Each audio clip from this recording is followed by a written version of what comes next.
Mother. Man. Attica! Attica! Attica! Attica! Attica! Spreading faster than a case of the clap in a trailer court. Able to shatter eardrums within a 666-mile radius. A podcast more brutal than all the rest. It's Murder Metal Mayhem!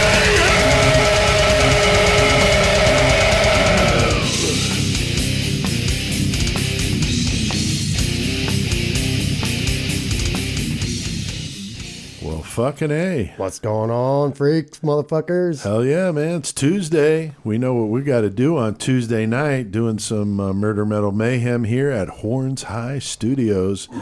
Episode 113, guys. It's just crazy how they just keep piling up. Had a little sound clip from Dog Day Afternoon, a little Attica. I actually listened to the League's clip of the Gattaca that he screams out, and I was going to use that too, but I went with the classic, so that's right. The Dog Day Afternoon. So how's everything going with you guys, man? Going pretty good. Work still sucks, but Yeah. gotta go.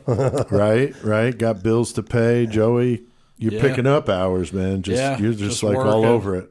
Basically into fucking holiday mode for me. I work in retail, so. Sure. And you brought some gifts with you tonight for Horns High Studio, man. I did. It's fucking awesome. Horns for Horns High Studio. Yes. Some goat horns. You know, we should put them on the wall there, like around Horns High. That would actually look kind of cool. Yeah. But they're goat horns that the dogs use, like for chew toys. But they're actually goat horns. Right. So says it like right on the package. So they're perfect for our fucking studio. Oh, man. I was just like, wow, that's fucking cool, man. They sell them like that? Hell yeah. Just a bag of fucking goat horns. Yeah. So we got one over here on the Behringer with the King Diamond and the Slayer Minotaur I put figurines. one over on the Dominus fucking mask. Oh, nice. So they get scattered about the table, so that's fucking cool. So Hail Satan. last week was a great episode. We did 112 with our feature on Charles Starkweather, guys, the spree killer. Took to the highways, killed 11 people with his underage girlfriend, Carol Ann, in Nebraska and Wyoming. That was crazy, man. Yeah, it got a little insane messy. Yeah, 1958, so kind of an old school, like a very influential case. Like we talked about, guys, with the Natural Born Killers and all the different movies that it inspired. Right. Quentin Tarantino was like obsessed with it. Stephen King, a lot of very, relevant pop culture things have spawned from that killing spree in 1958. So if you missed that, go check out episode 112 on Charles Starkweather. Definitely very gruesome, especially that it involved a 2-year-old. That was awful. Yeah, and the way really they got bad. That was just the worst ever, too. Yeah, man. it was. And then even, on top of it all, killing the 2 dogs, one of them snapping its neck. I mean, god damn, that's awful, man. That's I know, up. it's just fucked up. Now, we also had Dr. Catherine Ramsland on to talk about the case, which was really cool from a previous interview we did with her a few weeks ago. And so that was awesome. And, of course, CK called in to talk about the thrash metal band Forbidden. Fuck yeah. Fucking That right. was awesome. Old school thrash metal is always a good thing. And then, of course, we had round 2 of the big Hellcoming contest. And unfortunately, Chris, God damn it, dude. you were eliminated. You and your listener, Rebecca, were eliminated. And Rebecca's been really awesome.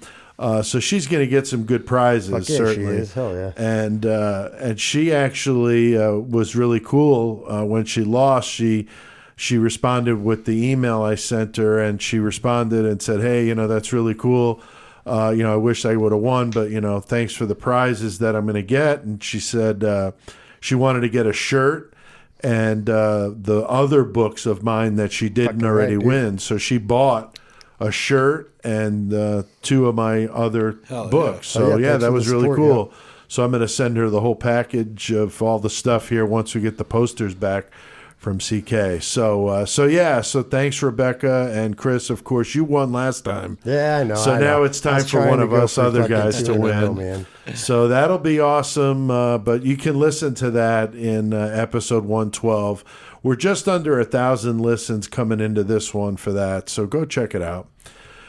Tonight, though, guys, we got a good one on tap, man. This has been on my radar since we started doing the podcast. I always thought talking about Attica would be a good fucking episode. Very brutal. I mean, Joey, we've done other prisons. That's what's so cool is like we've actually got a fucking handful of them. You know, we do.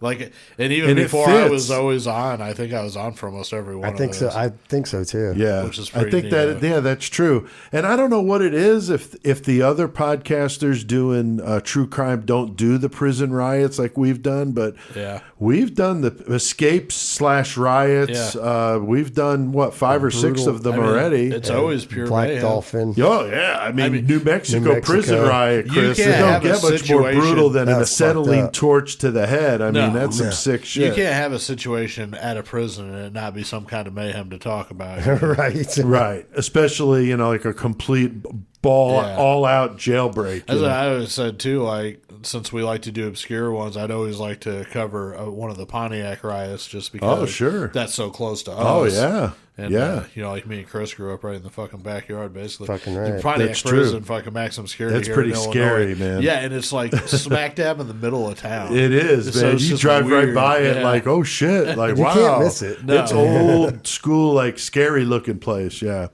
definitely. So we've done the prison stories before, and this is going to be a good one, going back to 1971 in New York. And we're going to have Tex on. He's all raring and ready to go. awesome. Talk some murder on the Attica prison riots with him. Of course, is his job in the Department of Corrections with the state of Texas. So his perspective will be very interesting to hear. Always. And he's anxious to do it. He's a listener of the show. So Tex, we're anxious to get you on here. And there were 43 dead at the end of this thing. Inmates, prison staff, and even civilians. Yep.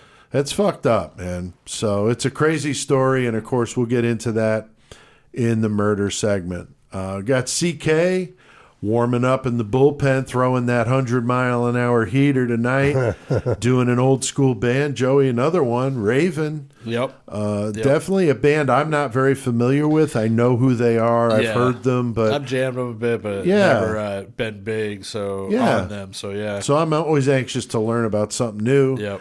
And other heavy metal news because there's a lot going on, some new releases.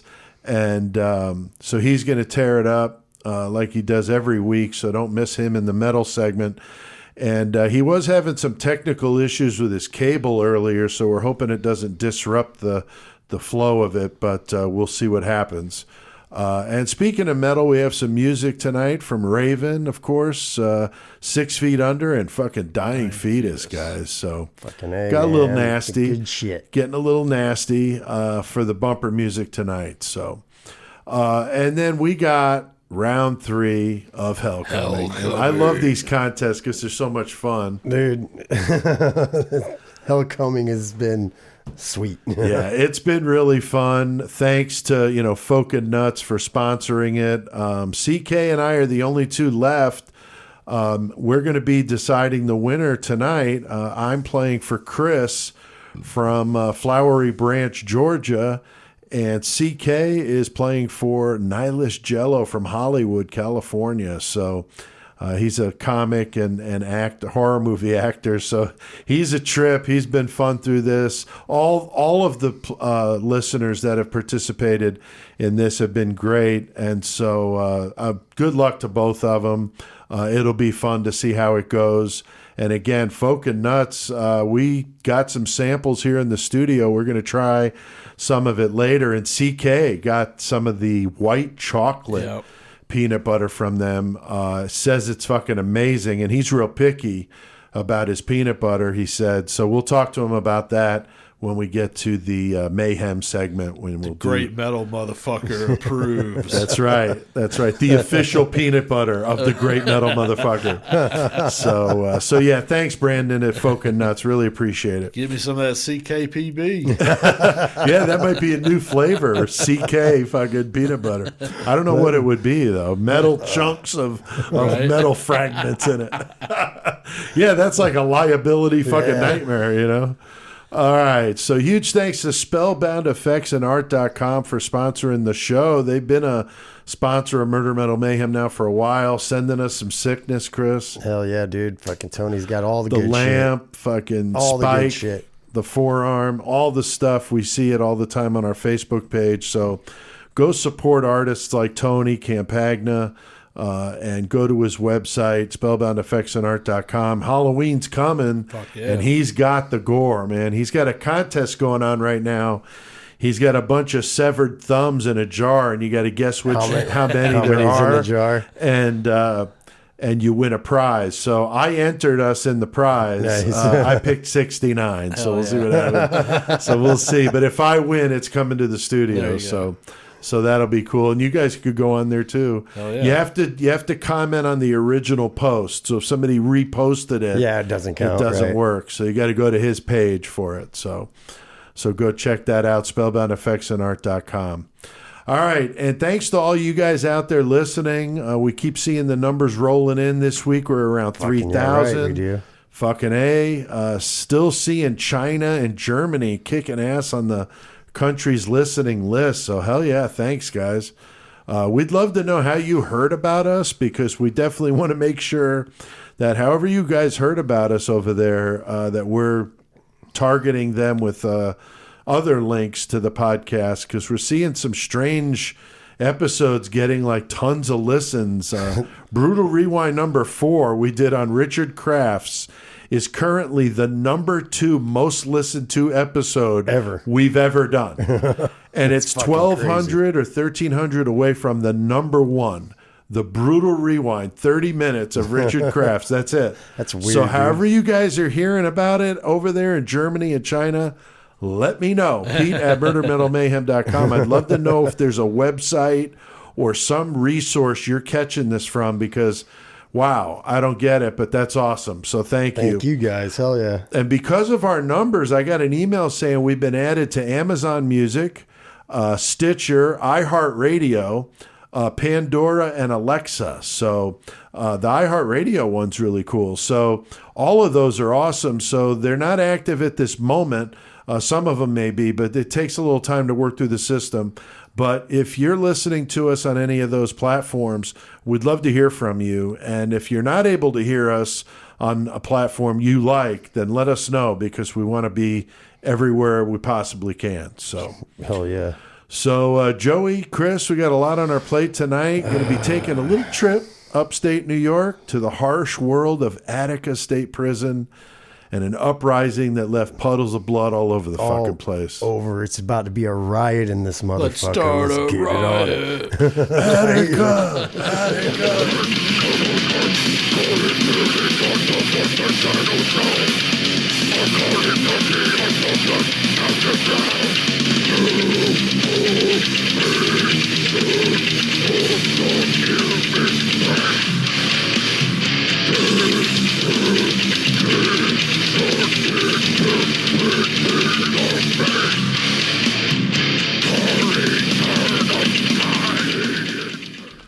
Damn, that was some 6 feet under. Hells yeah, dude. Schizomaniac, some killer stuff. And we got Tex on Messenger. What's going on, Tex? How you doing? Doing pretty good. Oh yeah, it's How good. are y'all doing? Not too Excellent. bad. You said it was Taco Tuesday, though. I hope we're not interrupting anything. Oh no, it's good. I'm already. It's already been done.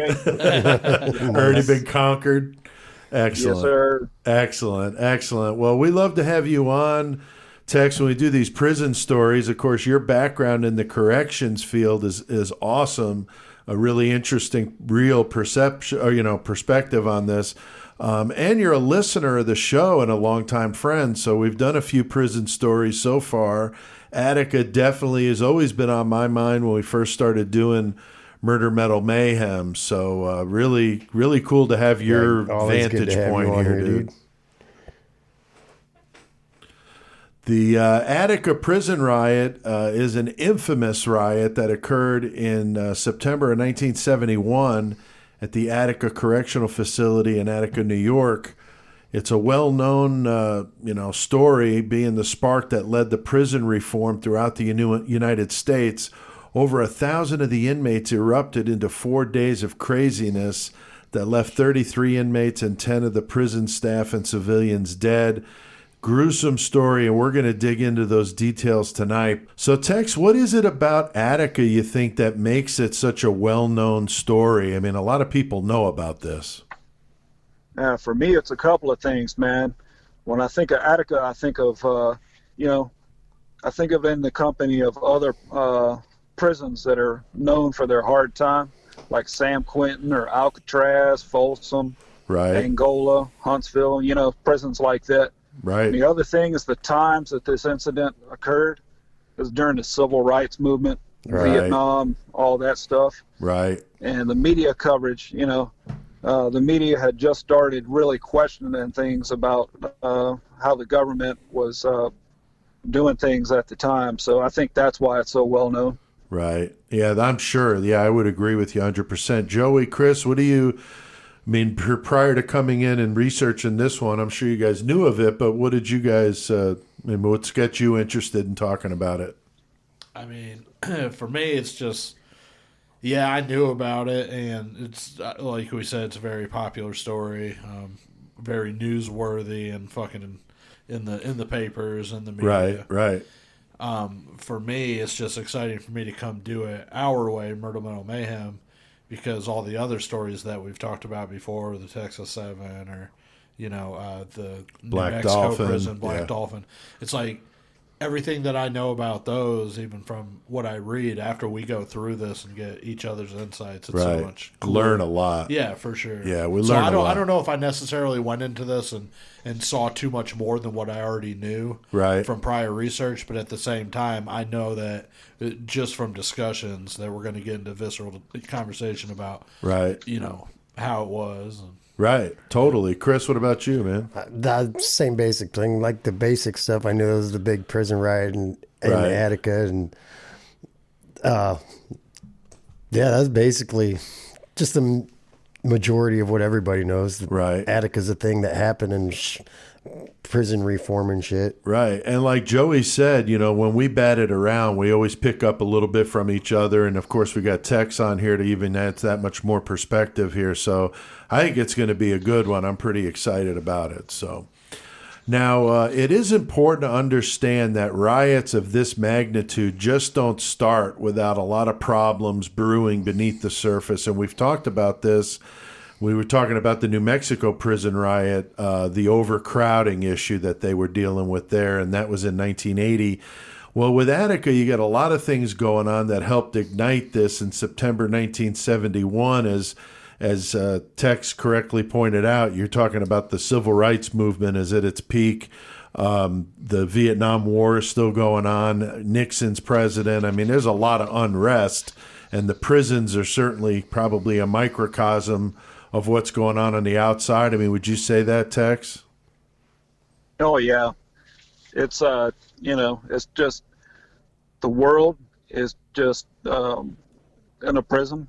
It's basically just a small city, so right. Yeah, all on its own. Yeah, but how influenced are they by what's going on outside? Today, pretty much, because they get day room time with TVs, and they get phone time. They get news and phone time. So not sure about back then. Yeah, back then they didn't Nowadays, have shit. Yeah, for sure. Especially what they had in Attica. Pretty brutal conditions, as Tex correctly points out. I mean, one of those notorious prisons when you talk about doing some hard time. They had inmates with petty crimes in the same cell blocks as violent prisoners doing life, so that's, an issue. People were talking about being, sexually attacked. I mean, brutal stuff. There's also, the racism issue, like being in the middle of the civil rights movement. You got a lot of black inmates. You got Hispanic inmates. and a vast majority, if not all, the guards or corrections officers were white. They were all white. Because they're from upstate New York, western, very rural part of the state. Most of these inmates are from New York City and other metropolitan areas. So, Tex, I'm sure that in 1971, of course, this racial issue, with the way the prison population is made up and then the makeup of the corrections officers. But is that something that nowadays is looked at? I mean, do you try to match that, or at least ratio-wise? I'm not really sure, but I mean, it's not really an issue down here. Okay. And we have a pretty diverse mix of folks racially. Okay. And like males, females. Right. And I think we've learned the hard lessons through the years. So. Sure. And of course, the Hispanic population down here is right. That's why I was curious if do you have a lot of Hispanic? Yeah. Do you have a lot of Hispanic corrections officers then? Yes. Yeah, we do. Okay. I'm sure too for the language issue, right? I mean, a lot of them can probably translate. Right. We certify a whole lot of people to be legal translators. Oh, wow. Right on, that's cool. Interesting. That's what's crazy with like Illinois, because you get so many people that are locked up from Chicago or St. Louis, one of those two metropolitan areas. Right.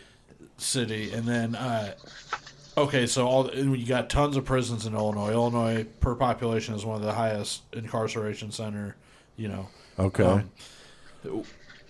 And so you get these people that get locked up from these cities or wherever, and they're basically most of your population of your prison. These prisons are in the middle of these fucking nowhere towns in Illinois on these cornfields. Who's going to be working as your guards? All these corn-fed white boys that live around there, because that's where they work at. So there's not a huge diversity. So it is weird. Like, how do you overcome that? But, right. Yeah, it's interesting that with the way Tex was saying, how much more they try, to acclimate to what's going on. You would figure that with a system as big as the penal system, they probably, I would imagine, move people around from prison to prison to help diversify. Yeah, you would think. You would think. All right, so Attica, built in 1931, was the most expensive prison built at the time. It was designed to house the worst inmates in New York, with 6x9 cells at a capacity of 2,220 inmates. So they installed a CS gas system in the mess hall and other common areas to stop violent outbursts, but I don't know if that was going on in 1971. I never found that out. I don't know if anybody knows. I don't know, but like I said, it was in the mess hall and whatever, so the common area didn't take place in that maybe area. They didn't need, or they didn't have it where this was going down. But I found that interesting. I'm like, I wonder if that would have stopped it. Is that something that still goes on, Tex, with gas or anything like that to calm people down? We don't have anything installed like shower heads or anything with CS gas, but everybody carries gas. Oh, okay. And pretty much every duty post has grenades and gas guns and stuff like that. I got you. That's cool. That's interesting. And I'm not sure, again, if this was part of, I never heard of any reference to it other than when I watched something about the building of the prison. The only inmate to ever escape Attica, I thought this was very interesting, Joseph Mad Dog Sullivan, who died in April of 1971. It's only 5 months before this happened. They had their only breakout ever. He actually was a mob hitman. He got out and had somebody on the outside drive him to the bus station. He winds up getting picked up later, but that was pretty crazy. And then another notable inmate, of course, David Berkowitz, the son of Sam. But that was, many years ago. How the hell did he get out of there? I don't know how he broke it. The freaking wall around that place is insane, dude. I know, yeah. I don't know how he got out either. He might be his own episode, man. That guy's pretty brutal, man. 2 feet Mad Dog thick Sullivan. concrete, 30 feet high, and then 12 feet into the ground. That's a fucking wall, bro. Yeah, we should look at that. Yeah. He might be an episode. We'll see. Now, my dad was a parole officer in New York State. He spent some of his time training at Attica, but this would have been a few years after the riot. So I've definitely heard about this, around the dinner table for a long time. My dad being in that line of work, I heard a lot about it. I know, Tex, from you being in that field, I'm sure a lot of your coworkers, maybe have trouble, just leaving that stuff at work, and I'm sure it's probably tough to not bring it home with you. Yeah, it is. The divorce rate of correctional staff is pretty high. I don't know the exact number, but yeah. Oh, I can only imagine it's not good. I could see that. Yeah, I could see that. Now, in 1971, the prison population was 38% at Attica, was 38% white, 54% black, 8% Hispanic. And of the Hispanic inmates, most of those are Puerto Ricans. There were many stories of systemic racism in the prison toward the black and Hispanic inmates when it came to selecting the inmates for their jobs in the institution. They would say that the more desirable jobs were going to the white inmates versus the minorities. However, the laundry, they said, was one of the more sought-after jobs, and that was heavily black. So I'm not sure what they're, again, you can hear this from different vantage points and pick up little things. That's why I always try to not just watch one thing when we do these, you know what I mean? Because you hear a little different thing from one and listen to a podcast and get something totally different, Right. There was a majority of Hispanic inmates that did not speak English, and at the time Attica didn't have anything translated for them in Spanish.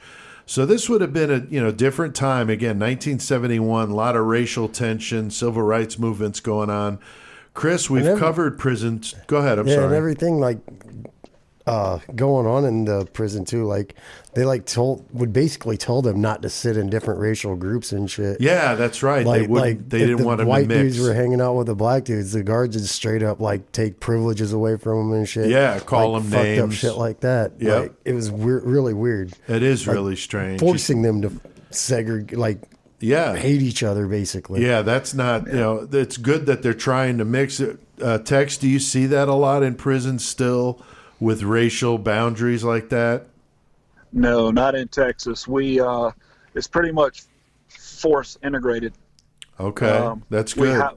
They look at everything. We have a department named classification, and they look at all that different type of stuff and try to get a good racial mix. That's good.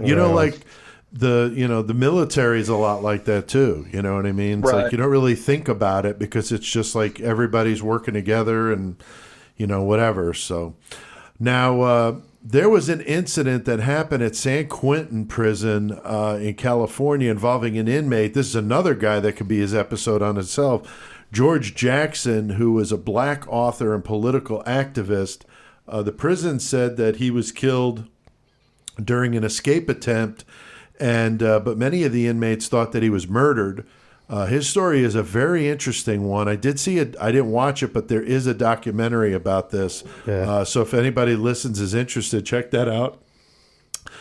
This was a well-known thing to the Attica inmates, so they knew about it. Well, and his book was really big. Right, and this happened 2 weeks before the riot, so this was definitely on the tip of their tongues and definitely looked at as a big reason to kind of spark this. And Tex, when something big goes down at one institution, how much are staff aware of it and hopefully avoid problems at the other prisons?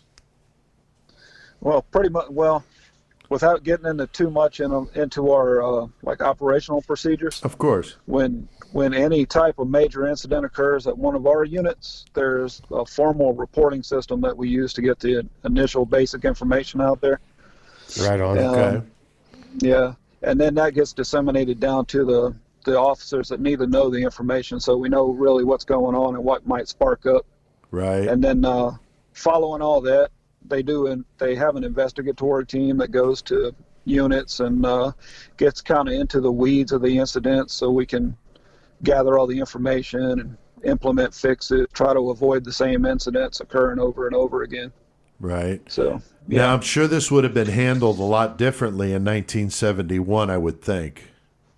Yeah, I think back in that era, it was probably the mentality of what happens behind the fences stays behind the fences kind of thing. Right. Yeah. I see that. I see that. Now, on September 8th, 1971, there was an incident with one of the guards who was disciplining an inmate he got pushed in the chest. He gets them to all go back to their cells, and then those 2 inmates are taken and put in solitary, which they called HBZ. One of the inmates went without a fight, but the other one fought the entire way, made a huge ruckus. The inmates got fired up, and this was what they said, at least, was their breaking point. They had had enough. They had a lot of accusations about this harsh treatment, and the guards were called that night to warn them the next day that, hey, there could be some issues here. So Joey definitely seeing, little bubbling under the surface. We see this a lot with the stories we do. Yeah, for sure. Kind of setting the stage here for something big to happen. And that fucking there's nothing but talk going on between the inmates about how fucking pissed they're getting. Oh, yeah. And what can we do to fucking change this? Right. But you're in the middle of a fucking, like you said, the civil rights time, and right. Where everything's talking about is reform and change. Right. And these people are fucking living like animals and right. tired of it. Right. And I think, too, they said that there was a big influx at this time of young inmates. And Tex, I was curious, how much of a decision is that in a prison of diversifying ages, too? Because I'm sure the young ones are the more apt ones to be fighting and carrying on than the older guys. Yeah, it's typical that way. We're kind of seeing a turnover of what we call convicts, which is the old school right. offenders and inmates that we have. Now we're getting a whole lot of younger inmates, and that they typically do fight a lot, gamble, that sort of thing. Right. Right. Yeah, and they're all that kind of stuff. So yeah, I could see that. I was just curious. Now, this is an interesting thing. At 4:20 in the morning, that was kind of a funny nod to the stoners out there. At 4:20 a.m. in the morning, an inmate, William Ortiz, threw a full can of soup at a guard and hit him in the face. That's pretty fucking brutal. Ortiz was isolated in his cell in what they called keep locked. A group of inmates in A block protested that, and were somehow able to throw a switch and get him out of his cell. When they were getting ready to go for breakfast. Yeah, they were going to breakfast. One of the guards left the lockbox or whatever open. Is that what it was? And they just threw the lever and it popped open. Yeah. Yeah. So he gets out and he goes to breakfast with them, and of course they see that he's at breakfast. They're like, "What the fuck is he doing out of his cell?" So there's a little confusion. They said that one guard is telling the other, hey, we're not going to go out to the yard. We're going to take them back to their cells. And so there's this confusion. And what winds up happening is some of these inmates are stuck in a corridor with a locked door. And, of course, on the heels of what just happened with the night before, they're all fired up. They fear it's a trap, and they're freaking the fuck out. Yeah, I think it's some kind of revenge or whatever. Yeah. And so, Joey, I mean, is this... This seems to be at least what really set this thing off. I mean, these guys thought they were cornered. Yeah, like I said, I think it had been in the talks and it had been brewing for a while. Right. They were just waiting for, something to happen to set it off. Right. This was a big part of it.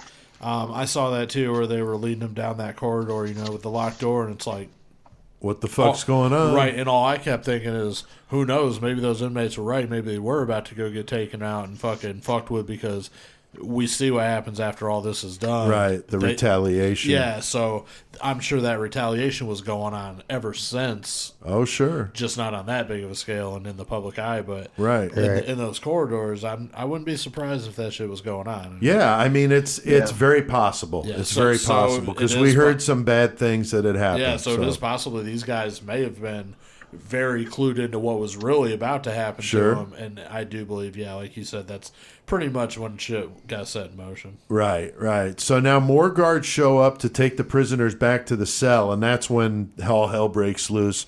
The inmates break down the gate, which had the original welds on it from 1931. Yeah, that's been there a while. Yeah, it's been there for at this time 40 years, and that led them to the central. This is not a good welder, man. No, you would have done a better job, Chris. I doubt that. Bonesaw. That would have led them to the central control room, which is known as Times Square. And this is a central hub that connected all the cell blocks with gates that could lock so that they could isolate, places, or cell blocks off from the rest. But they're now in control of this. So this is similar to these other stories we've talked about where these inmates get a hold of the controls, and that's some scary shit. They've got keys from the guards that they attacked. They're opening up shit. Yeah, the inmates allowed 9 of the guards that were injured in the initial riot to be let out. So they at least did that. But Tex, are prisons today set up like this with a central hub like it was at Attica? I think there are very few prisons that are still in operation that are set up like that. Okay. And certainly none of the ones that are newly designed. Sure. That place was a powder keg. I looked at the design like an overhead, and it was right. Everything's connected like this happens. And what's weird is that it was built to be a riot-proof prison too. That was the weird thing about it. Yeah, definitely. That's a good point, man. Now the inmates have control of the prison, including D-Yard, Times Square, and 2 tunnels. They're burning mattresses. They're tearing shit up. They're going through what they could find to get weapons. They're going to the kitchen. One podcast that I heard said that some of the inmates are using hot grease as weapons. So that you don't want that on you, dude. That's like killer cage match style shit there. Right. There were many stories. I didn't think of some motherfucker running down the fucking corridor with a big vat of grease. I mean, what the fuck? There were many stories of heroism, though, during the uprising, which was interesting. I wish we would have had more time to get into some of that. But there were some inmates that hid guards and at times gave them inmate uniforms to wear. Very cool. Yeah. Prison staff that hid inmates, various places to keep them from the violence. So not all the inmates participated. I mean, I know this is a shitty fucking deal, but you had about 1,200 that did, which would have left about 800 or so that did not. Oh, these motherfuckers could have gutted like 20, 30 people. Had their body parts strewn all over the place. I mean, that's how New Mexico was more like that. When they went through the fucking... unlocking the cells. Exactly. The inmates that are kept away, and fucking just pedophiles, and that was fucked. Yeah. So this isn't quite like that. That's what I'm saying. These guys really were fucking legit about what they were going about. It seems so. There wasn't that much inmate on inmate violence like there was in New Mexico. You can't really do this shit in a prison because obviously you can't be disruptive like that. But at the same time, like, as far as their violence towards people, that was so minimum, right, on the inmates' parts. Like, I agree. And outside, the prison staff are getting ready for this shit. I mean, it's just nuts. With everything going on inside, you got 42 of the prison guards and civilians taken hostage, and outside, staff is just trying to figure out what do we do. Of course, they never expected this to happen. Right. Media's a bastard right now. Media's going crazy. Chris, this is a fucking scary situation with inmates taking over, and I can't imagine how freaked out everybody would be in that situation. I did think that it was, I couldn't imagine, like you said, like the guards, like everybody being taken hostage. I couldn't even imagine how freaked out they are. Right. But I remember seeing a couple things to where they like made sure that they let everyone know this isn't a race riot. This is about something totally different. Right. So everybody would come together like that. Right. So like legit, it wasn't a race thing. Everybody came together. No, you're right, because there's plenty of video which shows the white and black inmates working together, helping each other out. It was definitely, like Joey said, I mean, it seemed like they really were legitimately pissed off at how they've been treated, and they wanted to protest that. Yep. And they weren't doing quite the New Mexico prison riots with acetylene torches to somebody's head as nearly to the scale as what was going on there. Right. There was a little bit of it. There were a couple inmates, I think, that got raped. Yeah, there was, I think, a couple inmates that got hurt, injured, but I don't think they killed any of them. New Mexico, dude. Yeah, nothing like that, right? So there's a core group of these younger inmates at Attica that are very politically active. They're very vocal, and they were looked at as leaders among the prisoners. There's several of them that are speaking to inmates. If you watch the documentaries, you can see some of that. They were, making demands. They had Frank Big Black Smith, that was designated as head of security to keep the hostages and the inmates safe. So they were trying their best to protect them. And a lot of the corrections officers they interviewed said I was treated very well. No problem. Yeah, I didn't hear any of them that said they were, abused. There or was the beat whole on. situation on the catwalk with the knife, though. Right, and we're going to get to that with the knife thing. Yeah, that's very interesting. They actually made a circle around the hostages to protect them. Some of the docs I watched that interviewed the inmates, like you said, Chris, said there was a camaraderie between them. It wasn't a race issue with them. L.D. Barkley was the most vocal of the inmates. He's 21 years old, led the inmates in the uprising. He was ironically only a few days away from getting out, which is fucked up because that happened at the New Mexico prison riot with one of the inmates. Was like 2 weeks from getting out, and he freaked out. He was like hiding under his cot, trying to fucking stay away from it. I ain't trying to be part of this shit. That's just fucked up. Now, Tex, the negotiations start, between the inmates and the prison staff. But going back to that last point, what is it like when an inmate's that short at a prison? Is he like trying his best not to fuck up? Or do they put him somewhere else? Man, it depends. If they're going on parole, they act like angels. Right. But if they're doing flat time and their sentence is just ending, right, sometimes they just act like dicks. Total asshole. Yeah, total assholes until they leave. Oh, wow. So it's just down to the person. Interesting. Yeah. So, they start negotiating, Tex, and I know that nowadays it's, I'm sure, done so much differently, but what would that have been like with this situation? You've got it at a state level, you got the local, the warden, and then you got the guy over him, that Oswald, and of course the governor. Yeah. But how's that all kind of set up in a thumbnail sketch of that? Like today? No, like at that time. I know you're not there, but how much different is it, I guess I should say, from the way you guys are probably doing it nowadays to what would have been going on back in 1971? Yeah, like back then, from what I saw in the documentaries and stuff, it didn't go very well. No. There was a ton of fiery language and rhetoric being thrown around by both sides. Right. And I saw a PBS interview with, I believe it was Big Black Smith. He was saying that when they were out on the yard, Oswald was telling them one thing, and then he'd go back inside and be watching TV, and something totally different would be on TV. Wow. Yeah. So it's like a lack of trust. Right. It's just that kind of thing. Nowadays, there's hostage negotiators, and we all go through training for that. Right. And there's certain protocols, which I'm not really going to get into, but sure, you never put decision makers right there where they have to make a decision at the time, because you're trying to bide time, Right, so, right. Interesting. Yeah. Now, the inmates with L.D. Barkley write the Attica Liberation Faction Manifesto of Demands of what they wanted. Title, it man. is a long-ass title.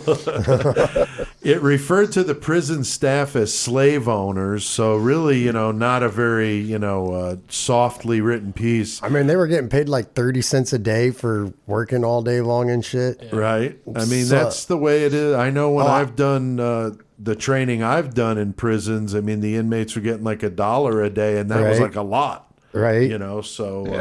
It's still to that way to some degree today. They had 27 demands of things like improving the food at Attica, better treatment, better visitation, and they wanted to be, have an amnesty against, or so they couldn't be prosecuted against what was going on over the riot or shit. Yeah. So this would be a major sticking point that the governor, Nelson Rockefeller, was not willing to budge on. And I think this seemed to be ridiculous to even ask them that. I don't know what they expected.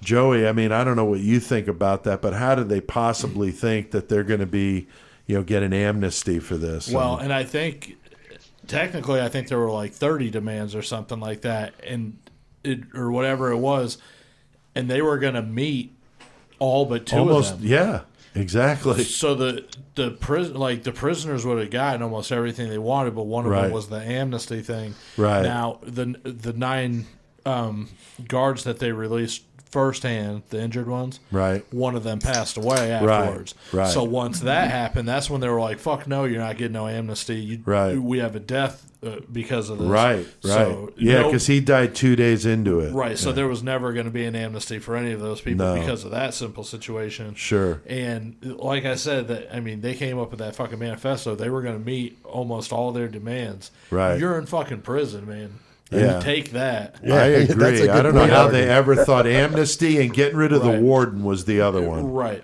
They weren't willing to budge on those two. That's what you're looking at nowadays is people fucking get rid of the police or do this or that. Right. And it's the same kind of situation. It's like those are just certain things that are never going to fucking happen. Right. So it's like... Yeah. Is that the hill you want to die on? Right. It's either going to turn into... It's going to escalate now. Right. Or you're going to fucking drop the issue. Right. The people in Attica, now you got a fucking community of people. A lot of them don't have nothing else to lose anyway. Yeah, right. So they're like, okay, and now we're this fucking far into it. Sure. No, we're going to go with what the fuck we want. You're going to fucking hear us. I guess, yeah. Or something's going to happen. Right. Which it did. Yeah. So Governor Rockefeller is repeatedly asked by the inmates to come to the prison. He refuses. He was like on vacation at some like estate of his, so the optics of this were pretty bad.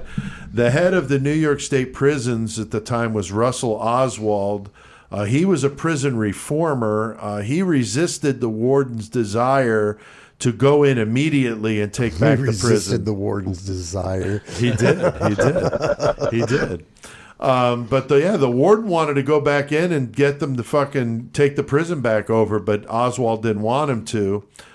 He asked the governor to come himself, but the governor said no. So things aren't working out here.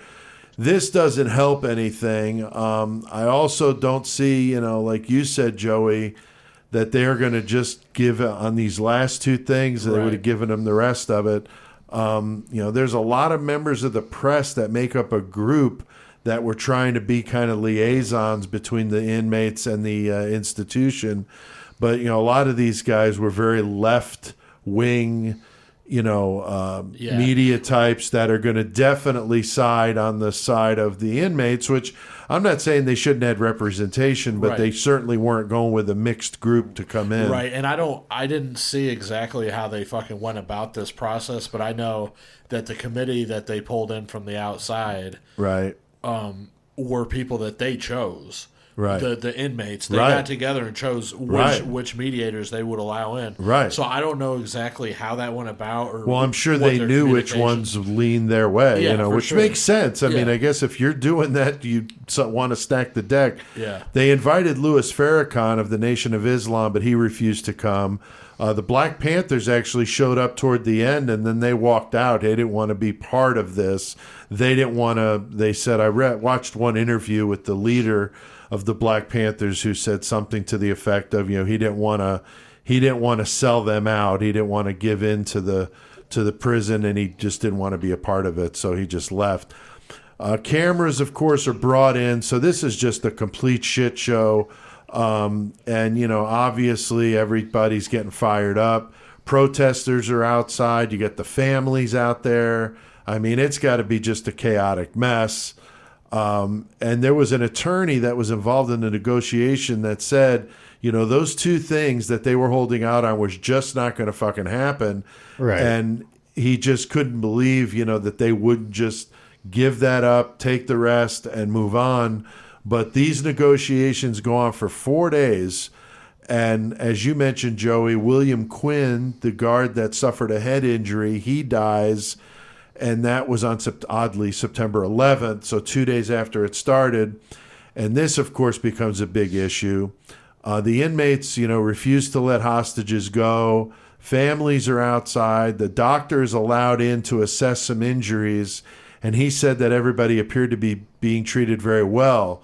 So, Chris, I mean, this is just a complete breakdown. After 4 days, they can't They can't make it happen. Yeah, well, it gets a little crazy after this because they're going to come in guns blazing. It's going to be fucking nuts. Yeah, I mean, there's going to be accusations going here and there too. Oh yeah, for sure.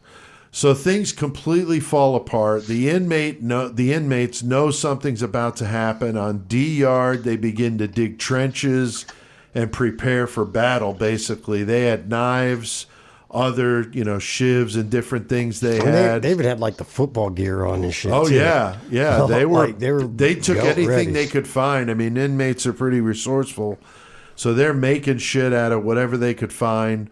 What's the biggest shank you've ever found, Tex? Yeah, what's the biggest shank you've ever found, Tex? The biggest shank is probably about 8 inches. God damn. Oh wow, That's just the blade part. God damn, dude, for real. Yeah. Wow. Yeah. Where did you find that? Oh, it was in a cell. Nice. They had taken out part of the block and hid a bunch of shanks in there, and then stuck the block back and wow. made like a toothpaste mortar type of stuff. Yeah, to make it look like there. the block was sold. That's fucking crazy. Dude. Oh wow. Yep. Damn. Yep. That's pretty awesome. Probably a pretty good feeling to find something like that, though, I'm sure. Probably good to find it that way. Yeah, well, I was just going to say scary at the same time. Like, oh, shit. Like, this could have been in my back, Yeah, that's for sure. Things are completely falling apart. The inmates, know something's about to happen. And this is just, going crazy. You got the state police outside, ready to take it back. The tension's got to be unreal. The inmates voted on whether they should take the concessions made by the prison, and they voted overwhelmingly to refuse the deal. Yeah, we want everything. We want all our demands. They didn't trust Oswald, and from what Tex said about he's telling them one thing, and going on TV and saying something else. They don't trust him. Well, they finally got to the point where they were like, "We're not going to let you leave, motherfucker." They oh told yeah, Oswald I saw that. Yeah, he was like, "Oh shit!" Right now it's real. So Tex, this has got to be a scary situation. There's claims that some of the Attica guards were part of the force that attacked. I mean, that's definitely very questionable. Wouldn't you agree? Yeah, I agree. Especially when you consider, all the carnage and destruction inside the prison. Right. The histories between the officers and the inmates, and then you throw in the big equation of they killed one of their fellow officers died. Right. They were just pissed. Fuels man. everything. Right. Very poor decision. Yeah, they should have took those emotions. guys and put them somewhere else and debriefed them and got them the hell out of there for sure. Exactly. Now, 4 of the hostages are taken to the main command center on the catwalk and threatened to be, have their throats slit if the police attacked. And of course, this would be a big issue later on, as you alluded to, Chris. We're going to get to that.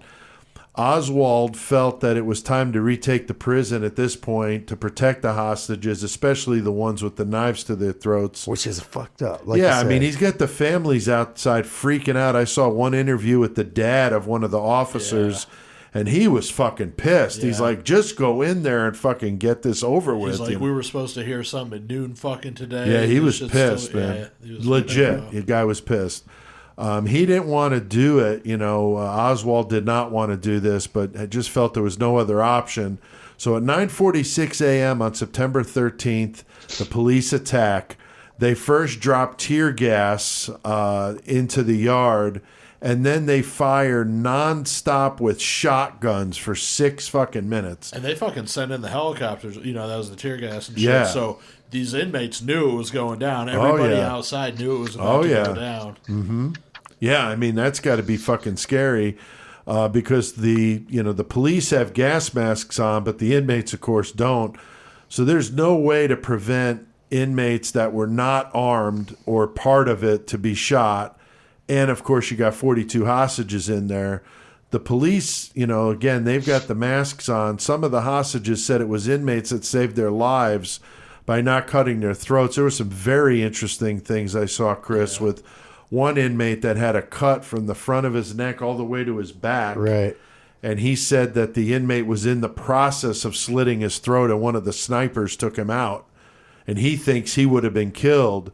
But there were other inmates that just had very small cuts where they said the inmate told him in their ear, "I'm not going to hurt you. I just have to do this. I'm just holding you here." Just that's it was like when the helicopters were going by and shit too. So right. You could see them I mean, there were, like you said, Chris, you've pointed out a couple times now, a lot of camaraderie between these guys, and as much as we look at it as an adversarial relationship, I mean, Tex, you have to, have the upper hand at all times with an inmate, you have to establish, I'm sure, some kind of rapport with these guys. Oh, yeah, of course, man. And 99% of the inmates are just there to do their time, serve their sentence, right, and go the fuck home, Right. So it's that 1% that right. you're not going to be able to get through to sure. for anything, but, it is what it is. Like, damn it, now I got to deal with this guy. Yeah. The fact that guards were part of the force that stormed the yard was noted as inexcusable by the governor after it's all over. I think that's the fucking understatement of the century. 9 hostages and 29 inmates were killed during the attack, plus the officer that died on September 11th, so 2 days after it happened. L.D. Barkley, ironically, was one of the inmates killed. He was shot in the back. He was the guy who was only days from getting out. And I saw in one of the docs I watched, he was in prison for forging a $124 money order. Yep. He got out and then had a parole violation. That's how he ended up at Attica. So that's just fucked up. But there's accounts, as we've talked about, of reprisals from the guards. Yeah. Like a gauntlet they had to run through naked and they were beating them. I mean, afterwards. That's some fucked up shit. Stupid. Yeah, it's pretty fucked up. Yeah, I mean, that's awful, and that should never happen. They were showing them, like, fucking, stripped down naked, crawling through the fucking mud. Yeah, it almost looked like concentration camp pictures, man. It was fucked up. Super scary looking. Really, really scary shit. And I'm sure, Tex, obviously, there's all sorts of disciplinary things that would happen today, but at this time, like you said, it's kind of the whole what happens in prison stays in prison thing. Yeah, that's just the way it was back then. But, now stuff like that, they would get prosecuted. Oh, yeah. And rightfully so. Yeah. And rightfully so. I mean, I know you would agree with that, Tex. It's awful shit, They said that that L.D. Barkley kid, like, he was basically in a prone position on the ground and then shot in the back. Wow. Like, there were certain ones that you could probably just tell they were probably like, no, we're going to kill these ones specifically. Yeah. They took that big black, and I mean, he was one of the main ones they tortured. And he was sitting there talking about how they had a shotgun to his balls, and were fucking beating him and all this shit. I mean, there's fucking videos of some of it too. It's it's fucked up. No, it's not made up, that's for sure. Now, in the beginning, there's false claims that the hostages had their throats slit by the inmates. Like off the bat, they released. Oh yeah, right in the news, like instantly. But I don't know how they thought they were going to get away with it, though. That Quinley dude. That also, I heard that somewhere. Did you hear this too? That for a while the inmates thought they had got thrown out of a window, or somebody that thought they had got thrown out of a window and not died from his injuries, or. Whatever. Yeah, I did hear something about I can't remember which one it was, but I do remember a story about that. It's something that didn't happen. It was bullshit. So the autopsies, of course, show that they died from gunshot wounds and their necks were not even cut or very little, as some of the survivors had showed. Only one hostage had a nasty cut that needed 30 stitches. That's the one I was talking about that said the sharpshooter saved him. So this false information and state cover-up was all over the fucking news. I mean, it's just like bad after bad after bad. Just they couldn't get their shit together. I wish I could remember the guard's name, but he was shown during interviews during the Attica riot going on, and he was one of the ones that sadly died. One of the hostages, I can't remember his name, but he was very outspoken, being like, yeah, this is because of all how fucked up things are, and we've done this to ourselves and we need to change. And but he was one of the guards, and he had the inmate outfit on because they gave it to him. And like I said, I can't remember his name, but he ended up getting killed. Wow, I do know the son of the father that was going crazy outside. He lived, he got out, so that was good. And there were some things that changed from this, calling wardens, superintendents, and guards correction officers. They tried. Governor Rockefeller. Well, they got better medical. Because the medical was awful. Yeah, it was. I Like mean, even at the scene, they didn't even have. They were inmates taking way too long Right. to get medical treatment. It was really bad, especially when they know they're going to go in there with shotguns. I mean, what the fuck do they think's going to Oh happen? no, I'm just talking about in the prison itself in right, general. Yeah. right. Yeah, just like you said, leading up to this, it And was all really, the really fucking bad. hospitals around that area were filled up. Because Oh yeah, they weren't used it's a to all rural that. area. Yeah. You know, it really is. In those videos of like, because this is of course before cell phones, before any of that kind of communication. Sure. When those people found out that people were getting taken to those hospitals, you see them running off to go fucking to their cars. I'm sure, you know, and just the panic because they've been there for 3-4 days watching this play out. Oh, sure. And then all of a sudden, there's a chance that the person, your loved one, is at this hospital. Oh, or something. right, right. But really, you don't even know. It's so fucked up. Wow. Yeah, it definitely fucked up. So Governor Rockefeller appoints a commission to try to figure it out. A lot of things, of course, were criticized. The weapons used, you know, a little bit overkill with deer slugs and shit like that. I read On a fucking open yard. Yeah, that's pretty fucked up. Failure for medical care, as we were just talking about, and many more. There were reforms made, things like visitations and how they scrutinized the mail.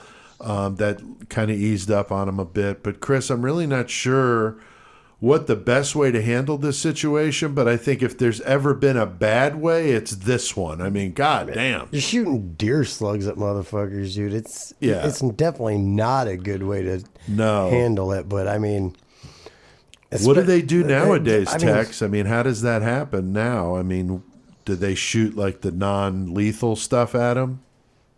You know, I knock on wood, we haven't had anything really big happen in a long time. But I mean, in my specific line of work, you know, I deal with kind of this sort of thing, and usually it's a lot of chemical agents, CS mostly, like we went through in basic, or OC, which is like pepper spray. Okay. And there's some non-lethal things like beanbag rounds and stuff, but it's mostly chemical agents. Gotcha. And Chris, I mean, just not a good. I mean, I don't know if you wanted to add anything to it. I ain't saying I just think it was weird because they weren't really. I guess they were threatening lives and everything with the knives, but it wasn't like violent to where they're actually like rioting. You know what I'm saying? Right. I mean, after the initial stuff, they were just they were all together in the yard. You got to take care of it somehow eventually. Right. It's almost like the Waco deal. It's like, look, you got to do something. You know, you have hostages in there. You got to take care of this. What way are you going to pick? And both ways seem like very much you're damned overkill. if you do, damned if you don't. If they'd have killed the hostages, they would have been strung up for not taking the yard back. You know, I mean, I don't know how else you do it. Tough situation. It's really fucked up. I'm glad I didn't have to make the call. But Tex, I mean, what did we learn from all this craziness? Some things I thought about is just basic human rights things. You know, you can't warehouse humans in an overcrowded facility. You can't ignore the problems and expect them to go away. You can't treat humans like garbage and not have it blow up in your face. Yeah, there was so many quotes like we won't be treated like animals. There were several references to that. Yeah, and probably the biggest thing I got out of it was that prisons need oversight, no matter how inconvenient or intrusive it is. Right. And New York went through it. New Mexico went through it in 1980. California and Texas, we got our asses handed to us in the early Texas 90s. 7, So. Yeah, definitely interesting. Now, there was some retaliation on the other side. On September 17th, a bomb was exploded near Oswald's office by a radical group, the Weathermen, in retaliation. In 2000, the state of New York settled a $12 million lawsuit, $8 million that went to the inmates that survived, and $4 million to the lawyers, which that's fucking bullshit. The lawyers got that much of it. Fuck them lawyers. Yeah, right? I mean, I get they put in a lot of time and they should have been compensated, but for Christ's sake. They also settled with the inmates and staff that were killed. They were awarded $12 million, the families, in 2005. But it's crazy it took that damn long. Now, there's a group the forgotten victims of Attica that were trying to get New York to release all the documents related to Attica, but have not been successful. They only got 46 pages of nearly 600 released. So pretty bad. Even the 46 pages talks about a lot of the abuse and torture that we've discussed in the retaliation of the uprising. So a lot of stories I heard and saw about this. Very, very interesting. Very sad at the same time. No officials, of course, no officials were ever really held accountable. I mean, you get put in some report that said you were inexcusable, but yet, nobody's, put in jail. Nobody's that I knew of been dismissed or, anything like that. Just really fucked up, just kind of swept away into a corner and let's move on. Nothing to see here. I mean, the best thing that came out of it is the reform that did happen. I mean, that was noticeable across the country because of this incident. Right. So that's very positive, but man, it's just a fucked up way to achieve it. It is. It really is. Now, there's been a lot of books and movies about Attica. Blood in the Water is the latest book. Came out in 2016. I did not read it, but it looks interesting. The podcast that I did listen to, I thought was pretty good. Missed History. It's two women that do a history podcast. It was actually very well done. It's a two-parter, and it's crazy to think here we're coming up on 50 years next year on this. So movies like Dog Day Afternoon with the Attica that we used. And Airheads, because Airheads is a parody of goddamn Dog Day Afternoon. That's right. That's right. I forgot about that one. There's been so many of them. The Ghosts of Attica was also a very good documentary. It was on Prime. I think I had to rent it, but it was very good. And it shows the afterward. Big Black, the attorney, and some of the other inmates, they go and testify, and it's pretty interesting stuff. So, Tex, anything you want to add to this one with your perspective on this? Yeah, man, like Joey was saying, a lot's happened in the world of corrections and incarceration, since this incident, and a lot of it's for the better. Like at least in Texas, our units are accredited by the American Correctional Association. Oh, wow. They come by every 3 years and make sure that we're doing stuff by their standards. There's a lot of programmatic and educational opportunities for the inmates. There's a grievance system so that if inmates have any kind of problems and they need their voices heard. Right. There's no overcrowding anymore. Of course, with 109 prisons, how can you be overcrowded? So, jeez, that's how many Texas has? Yeah, man. Holy shit, that's a lot. Wow, big Texas state. is a big state. Yeah, it's a big state. There you go. There's better and more frequent visitation, and there's better training and education for correctional officers. We could use better pay, but that's a legislative issue. Right, right. Yeah. Right, that's for sure. Joey, Chris, anything you guys want to add to this one? No, I'm not. I asked my dad for a comment, but he didn't answer me. But he might be hunting right now. I'm not sure because he's pretty busy in his retired age. But he was a corrections officer, a parole officer at Bedford Hills, New York, which was a triple max, I think they called it, women's prison, where he had some pretty notable cases. And he had done some training at some of the different institutions like Sing Sing and Attica and some of the other places. Pretty, good background as well, but he basically doesn't like to talk about it. I've asked him to do some discussion when we did the Son of Sam episode, and he just didn't want to do it. So I'll give him that, but I had plenty of stories growing up from his time doing that job, so I know what you do, Tex, is not an easy thing, and of course, I'm sure you do it very well. So thanks for coming on the show, and always good to have your perspective on things like this. Yeah. Love having you. Yeah, thanks for having me, man. Sure do appreciate it. It's always a pleasure anytime. Awesome. I'm sure we'll come up with another crazy prison story to do. There's so many of them.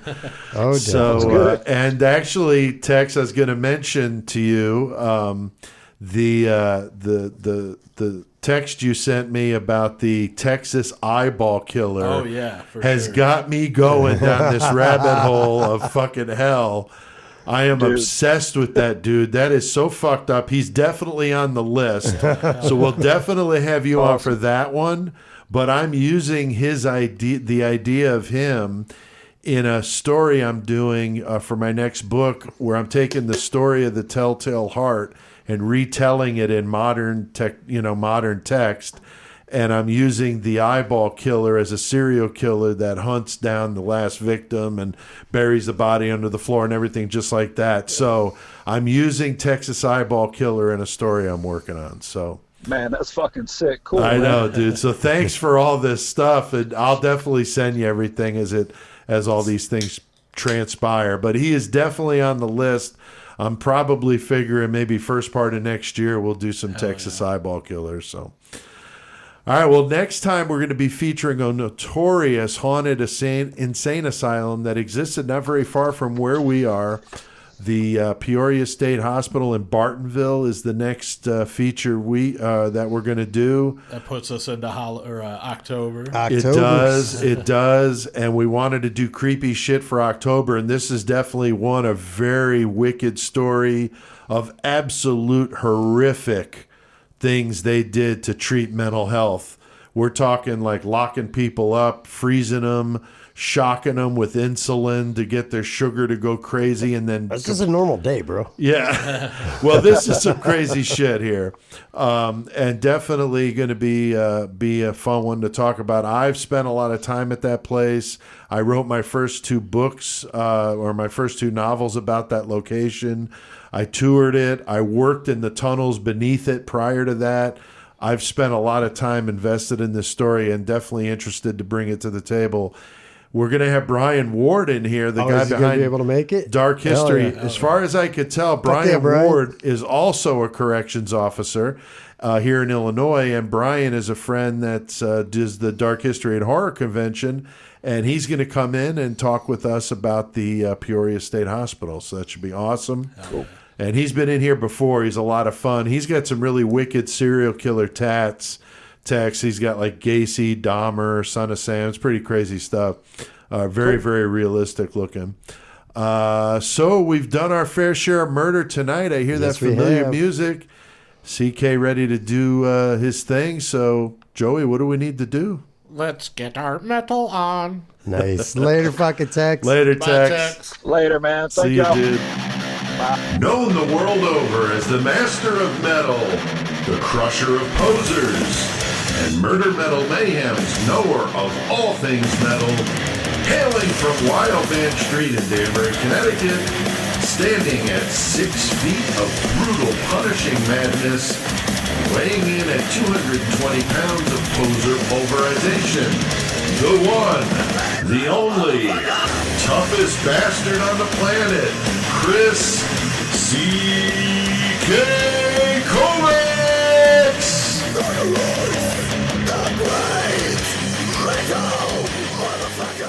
Motherfucker. Right? Great metal motherfucker. What's up, CK? What's going on, guys? CK, the fucking clit killer. We're tearing it the fuck up over here talking about some Attica prison riot shit. And it's pretty crazy. So we had Tex on, had a good time talking about that with him, and now he's hit that dusty trail and doing his thing back there in Texas. We got you. We're just all over the continent. We're all over baby. the fucking continent. We're in CK talking from Danbury, Connecticut. And so good to have you on, CK. Always in the metal segment is when you enter the show. We got bros in different area codes. That's right. So you picked a good band to do tonight, I think. A band that I don't know anything about, really. So I'm anxious to kind of learn something new. Been jamming the shit out of, I got to tell you, because anytime I hear you mention you gotta something, Zach Sabbath, holy shit, man. Yeah. That is some badass shit there. I'm pretty impressed. It's a great, he does a nice little tribute to Sabbath. And again, like I said, the album that came out a couple weeks ago is only available physically. Right. Yeah, I was bummed about that because I don't have it, but it was really good to listen to what I could hear. And so I always appreciate, and I know our listeners do too, we've had so many compliments over the years, doing this of people that have returned onto a band because of you. So, what are you about to bestow upon us tonight, great metal motherfucker? Probably one of the founding members of the scene for the new wave of British heavy metal. One of the earlier bands, not as well known as some, like obviously as Maiden and Def Leppard and Angel Witch and all those, but Raven. Okay. Very cool. Old school for sure. They were formed in 1974, Newcastle, England. God damn. And for the most part, it's been the Gallagher brothers with John Gallagher and Mark Gallagher. We're playing John Gallagher and Dying Fetus on the bumper music tonight. Yes, we are. That's right. Different Gallagher. Different John Gallagher. little older. Yeah, so it's pretty much been a three-piece, and earlier in the career when they were first starting out, they had a couple of different band members, but for the most part, earlier on it was John and Mark Gallagher and drummer Rob Wacko Hunter. Wacko? Yeah, he's do some crazy shit. Apparently. And again, they got to start in 1974. They were originally, a metal band with maybe a little bit of progressive roots. And eventually, they started to add what would become speed metal or thrash metal elements to their sound. And, it was 1980, I believe, they first released their first album, first single. And they weren't well known in America. In fact, I don't think their first two albums were available in America when they first came out because I never saw them. Huh. I mean, I've heard of these guys, but I never saw their albums in any record stores. This was before, it was 1980, so I was like 12 or 13, so it was like way before the Phoenix Records years before I started getting there. That was the shit, dude. That was the shit. That could almost be an episode about the Professor. Oh, man. yeah. That'd be great. They basically were like fucking Iron Maiden or Get the Fuck Out back then. Yeah, I mean, Record World or whatever it was after that, The Wall was called after that, and then something else. They always had their little import section of metal, and you could find some good bands, but for some reason, the Raven albums never made it to, at least in the area of Danbury, as far as I knew. Huh. So, they signed with Neat Records, which was the same label that signed most of the new wave of British heavy metal bands, Venom, those bands.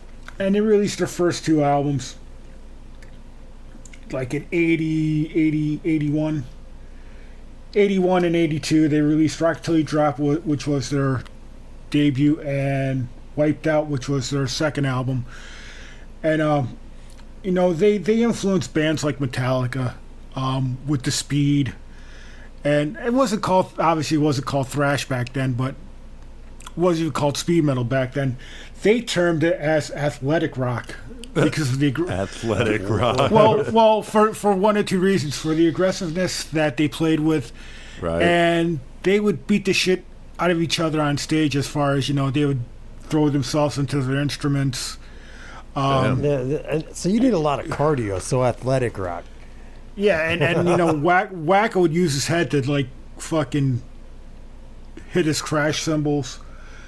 Eventually to the point where, like, Wacko started wearing a hockey mask. The members of the band started wearing, like, shin protectors, arm protectors, something like that. Still about the violence, but I'm really fucking my shit up, dude. I gotta do something. Yeah.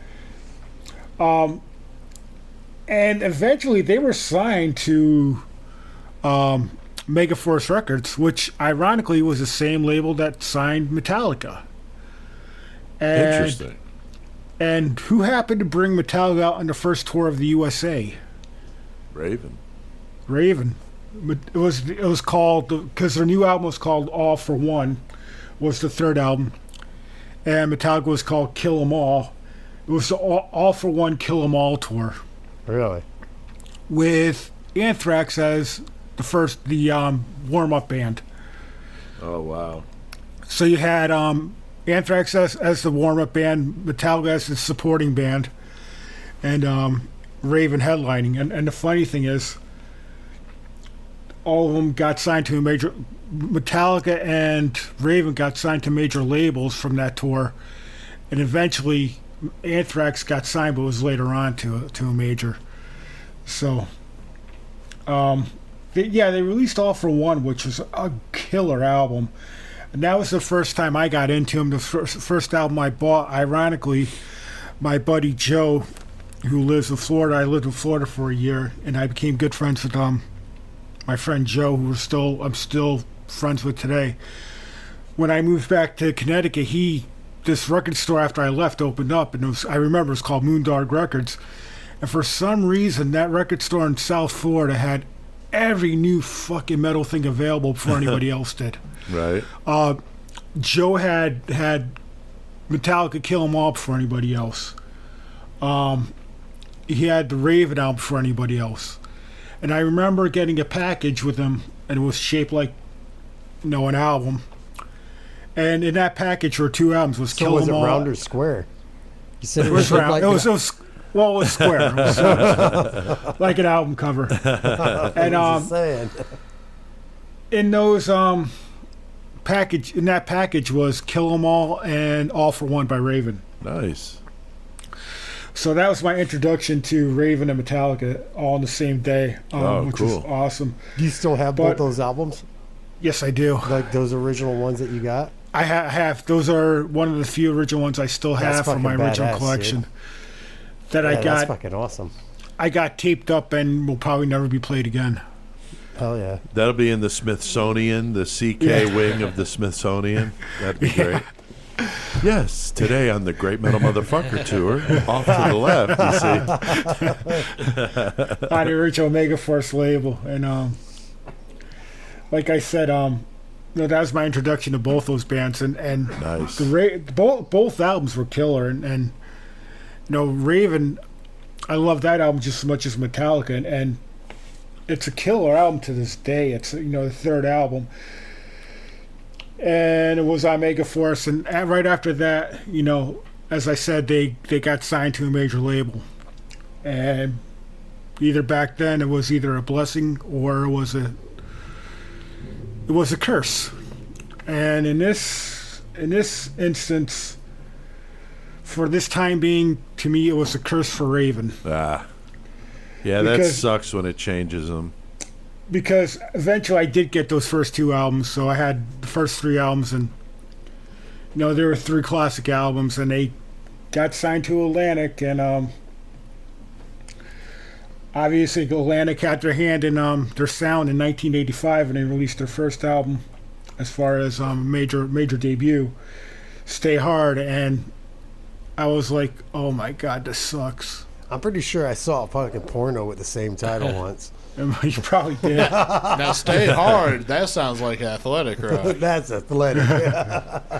That was now it became jock rock. Cock rock. But even now to this day, I listen to this album. It's not that bad. Maybe if it was the first album they put out, I would feel the same way. But they put that album out in 85, 86. They put the Packers back in 86. And Life's a Bitch in 87, and which was their last album for Atlantic, and that one was actually halfway was almost back to the way they were. And they were dropped, like most bands were dropped around 87, 88, because they weren't generating the sales like they were supposed to. Right. The typical bullshit with a major. Either you push sales or make that money, motherfucker. You're fired. That's right. Or you get dropped and you don't have any room to But then again, a lot of times, like for Raven, they didn't give him the push they should have gave him either. Right. So, so they were dropped and they went on to Combat Records, and right back. They released an album, Nothing Exceeds Like Excess, which is like should have been the album right after All for One. Right. So you go back on an independent, and you pretty much have a say in what you want for the most part. Right. Go back to doing it the way you want. And at this time, I got to say that this is when Rob Wacko Hunter left the band. Was in '87, right after Life's a Bitch. And ironically enough, he went on to be a sound engineer. And he won a couple of Grammys for sound engineering. No shit. Yeah. That's cool, dude. He does sound engineering for like all these jazz people, like does he wear the hockey mask when he does it? No, you gotta hit the triangle like this. He's in a suit and tie with the hockey mask. By 87, they were done with that. It was jeans I know, I'm just being a fool. And leather. Would have been cool. And and their new drummer was Joe Hasselander from used to be the drummer for Pentagram. Oh, okay, nice. So, they went back to being heavy, fast, and rude in '88. And, again, the albums just right after that have just been the same thing. Better as they get older, just as nasty, fat. I mean, it's not like, blast beat fast, but... But it's fucking their style fast. Fucking good shit. Yeah, especially for the time, Interlaced with, some good heavy tunes. And they've been pretty consistent from, that time. 91, they put out Architect of Fear. 91 and 94, they had a little issue. John Gallagher had a wall collapse on him. Damn. And he pretty much fucked up his legs. I believe he broke both his legs. And he was like laid up for the most part of 4 years. Goddamn, Jesus. And they played some shows with him in a wheelchair. Singing and playing bass. Oh wow! In a wheel, playing bass too in a wheelchair. That's fucking awesome. Not playing bass, but I did see Suicidal Tendencies with Mike in a fucking wheelchair. Oh, that was pretty badass. Yeah. I remember seeing that too. But and finally '94 he rehabilitated. He put out Glow. Everything Louder in '97. One for All in 2000, Walk Through Fire in 2009, Extermination in 2015, and just a couple weeks ago, they put out Metal City, which is just it's a killer album. This band has been together for 40 years, man. 44 years. That's insane. That's fucking older than me, dude. And they're putting out, like Metal City is better than half the crap that's come out in the past 10 years. Wow. That's amazing, man. They keep going like that. That's fucking awesome. So they're still around. They're still touring. They got a new drummer. Joe Havislander had a heart attack, I believe, in 2014, 2015. So he has been out of the game since then. Wow. They have a new drummer. Used to be in a death metal band called Malignancy. What? Damn. I definitely know Malignancy. I know Malignancy, Yeah, wow. That's cool. Yeah, he was on Malignancy and played on the last album of the Fear Factory album. Oh, yeah. Damn. And he's done a lot of session work here and there, but yeah, if you get a chance, check it out. It's available on, any streaming platform, and obviously, buy the physical copy because it does help the band. Right. Because they don't get shit for anything you stream. Yeah. You pay. We got a deal because we paid $7 or whatever to stream. Whatever you want for no limit for a month. Right. And these guys take 1,000 streams to get 1% of a royalty or something. Yeah, it's very little. So yeah. You got a good lost classic for us, CK, this time around. One I bet a lot of our listeners are not aware of. And it's a newer album that came out in 2017. Okay. And it's a collaboration between two people. It's Arduini Balick. And Arduini is Victor Arduini, original founding member of Fates Warning. Right. Guitarist. Excellent on the first two albums. Yep. And he also had a couple other bands. He's in a band called Ontario from Connecticut, who have a CD out on Bandcamp. And Butch Balick from Argus, who's like kind of a... He's in a band... Argus is like kind of a doomy band, but kind of like a classic, metal band type deal. Right. With doom elements. And together, they put together this fucking awesome 6-song album. Heaviness, it's doomy at parts, heavy. Dawn of Ages. It's available. Pick it up. It came out in 2017. Can you stream that, CK? I didn't look for it. I believe it is available streaming-wise, yes. Okay. Yeah, Vic seems like a really good dude. I've never met him before, but I know he's a nurse, so he's got like a real job, and he's a hell of a guitar player, man. And he's the one who sent me the album before it was released. Oh, that's cool, man. Because everything I was going through was like when I found out it. Actually, it was right after you left the first time when you visited. Yeah, was that? Did you meet him at the show at one of the Fate shows or no? No, because he knew I was friends with Bones and John Arch, and I friended him on Facebook, and nice. He knew my story, and I found out that I had the reoccurrence, and right. Well, going through cool. And he goes, this might not help, but at least take your mind off. And he sent me the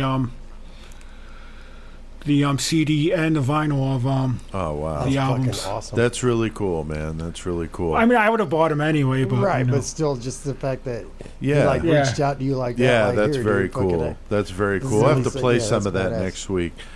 Now, of course, guys, we get to this point of the metal segment where we talk about what we've been listening, so we got to jam a little fucking piece of something here, so hang tight.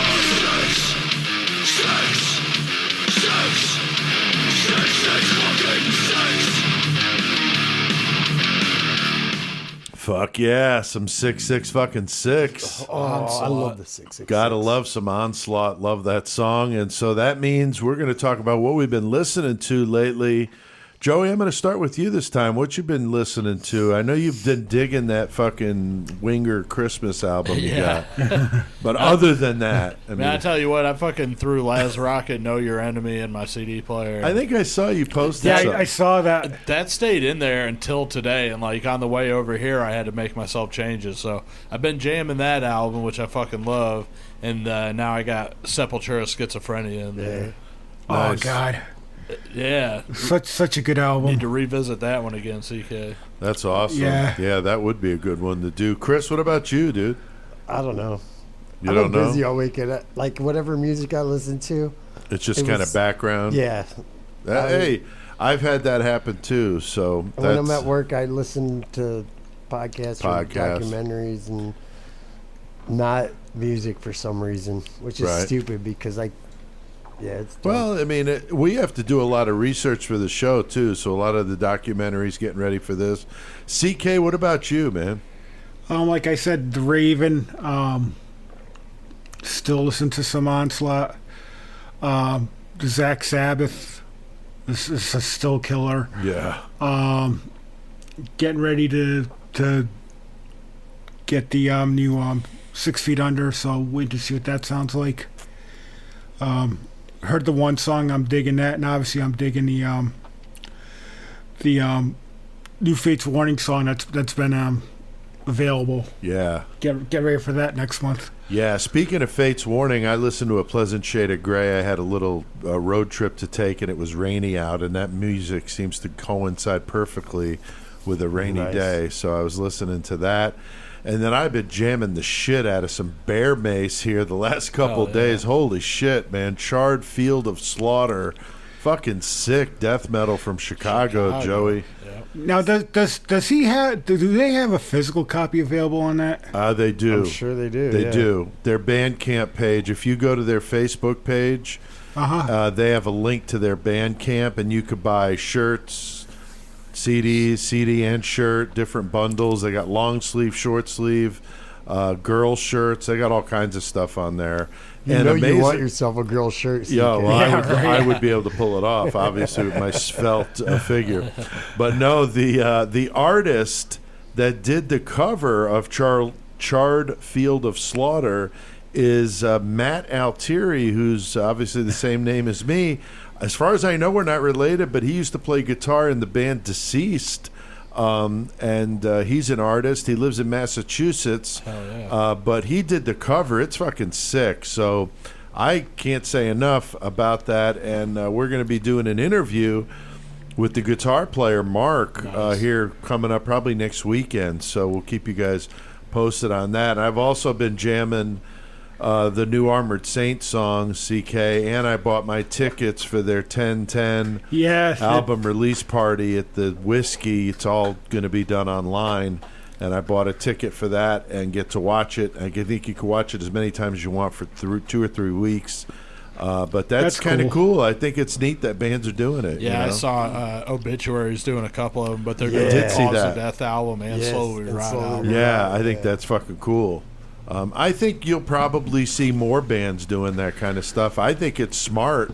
I mean, if I were in the band world right now, I would be trying to do the same type of thing.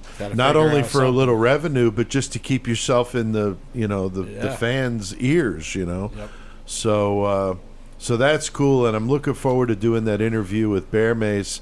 Definitely a cool band. If you dig Bolt Thrower, Jungle Rod, I don't know, CK, if you had a chance to check them out, but I really like them.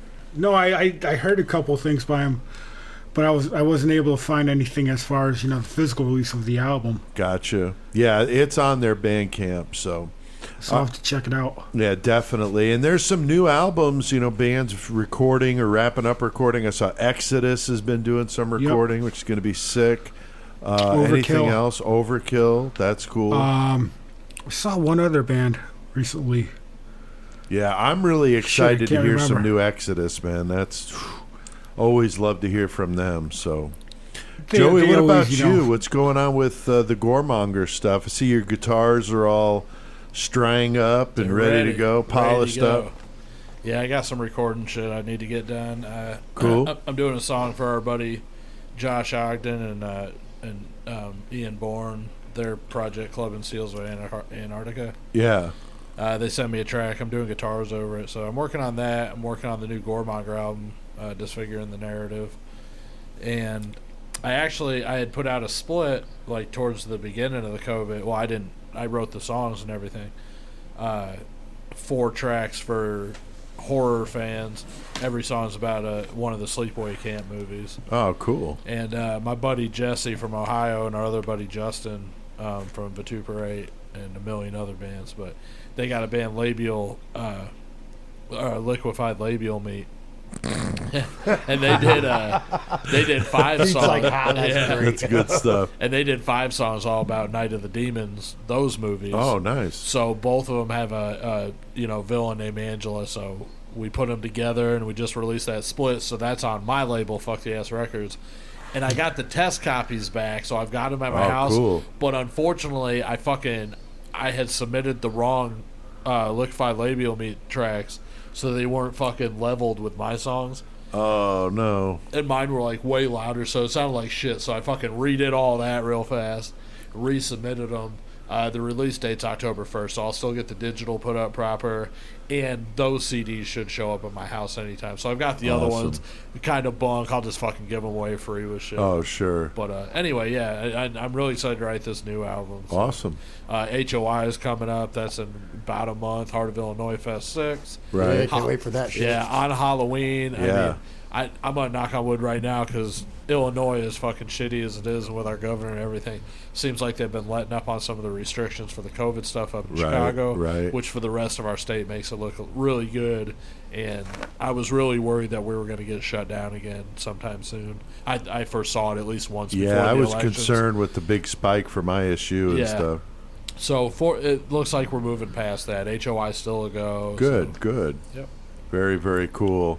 Awesome. Well, I think we've done plenty of fucking metal tonight, so CK, what the fuck do we need to do? Get our Mayhem on.